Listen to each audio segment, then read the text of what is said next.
My name is Dr. Enid Curtis Pinkney. I was born here in Miami, Florida. I'm a native Miamian. And I grew up during the time of segregation and used to come to the Hampton House when it was the royalty of the South. With integration, the Hampton House became a derelict building for about 30 years.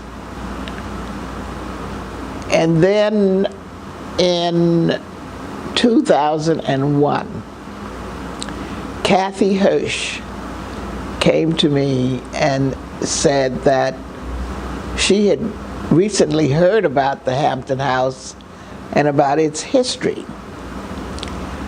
And she was wondering whether we could get historic designation for the Hampton House, and if I could find an organization that would sponsor that.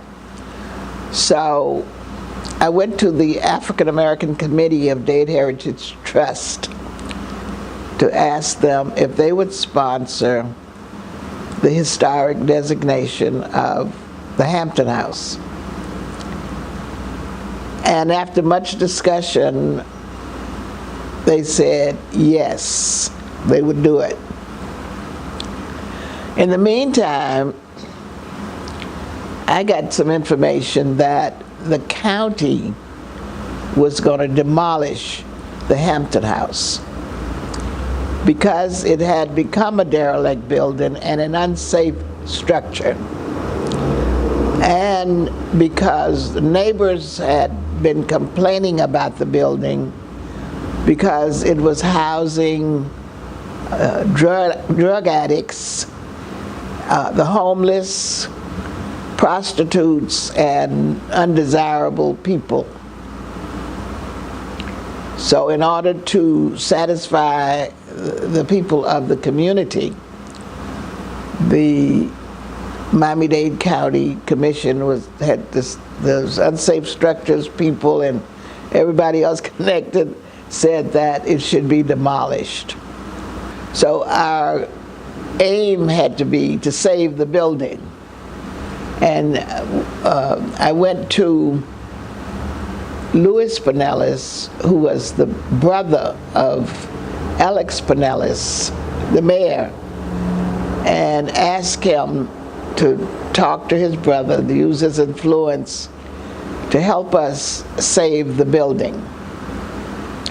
So Louis said that what I needed to do was to get a group of people and have a big press conference and have the TV cameras out here and try to say that the cause of the press conference was to save the building because of its historic worthiness. And so we did that.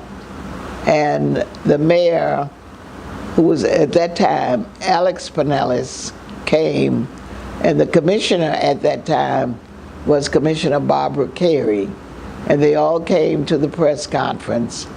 And the mayor said that if the county could put $26 million into preserving the circle, then he felt that the county should invest some money in saving a piece of black history.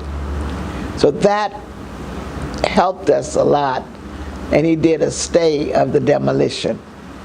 And then we had to find money. We didn't have any money to buy the building because the building had received bad press and the owner wanted to sell it. But we didn't have the money to buy it. So we asked Miami-Dade County to buy the building. And they bought the building for $450,000. After they bought the building. There was no money to restore the building. We had no money for that either. We didn't have any money for anything. We just wanted to save the building for posterity and because of its historic value. So it was suggested to me that I should try to get to become a part of the general obligation bond program. Well, I got the application, but when I looked at it, I didn't know how to fill it out because it was asking, what are you going to do with this money? How are you going to restore the building? With how much money? So since I didn't know how to fill it out, I went to Richard Heisenbottle, who was a historic preservation architect, and he was on the board, I think he was chairman of the board at that time, of Dade Heritage Trust. And he was willing to come to the Hampton House and make an assessment of what it would take to restore it and how much it would cost. So he filled out the application for me and he signed it. And then we turned it over to the county and it was accepted. The application was accepted for $4.7 million. But the county took so long in putting the bid out that the first company that accepted the bid, after they went into how much it would take to restore the building, turned the bid down and said we had to get more money. So by this time, Commissioner Edmondson had been elected, and we appealed to her to help us get more funds, and she did get $5 million. She was able to get more money, which added up to $5 million. And then it went out for bid again. And the second company that accepted the bid, after making an investigation as to what it would take to restore the building, turned the bid down again. So they said that it would take $6 million to restore the building. So that was left for the commissioner to find $6 million, but that would not completely restore the building, but at least we would have a portion of it restored. And so we felt that we needed to go along with that if she could find the money. And they did find the $6 million, and so restoration started with that. And with that amount of money, we were able to restore. We have the community room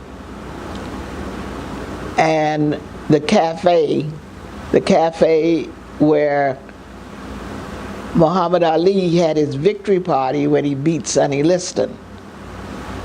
And we now have a patio, but we don't have the swimming pool that was once there, because the price to put a swimming pool in with today's rules and regulations was prohibitive. So we had to go along with that. So the operating part of this building now, we have a museum, we have a library and archives, and we have the patio, which we rent out for various occasions. We also rent the cafe, and we also rent the community room. That helps to bring in income for our sustainability. And we have to raise the money because we get no operation funds, from the county. And we have to raise money to pay the light bill, the water bill, insurance, and all of the bills that come in here. We have to find money to pay them. So this has been a struggle from day one in trying to restore this building. But I think that it's worthy of the effort that has been put into the restoration, because this community needs a building like this that people in the community can use for various activities that they have. We rent it out now for birthday parties, anniversaries, fundraising activities, and we just want to serve the community and also make some money for sustainability. And this has been a challenge, and it is still a challenge to keep the doors open, to find the money that it takes to operate this building, and that is our challenge.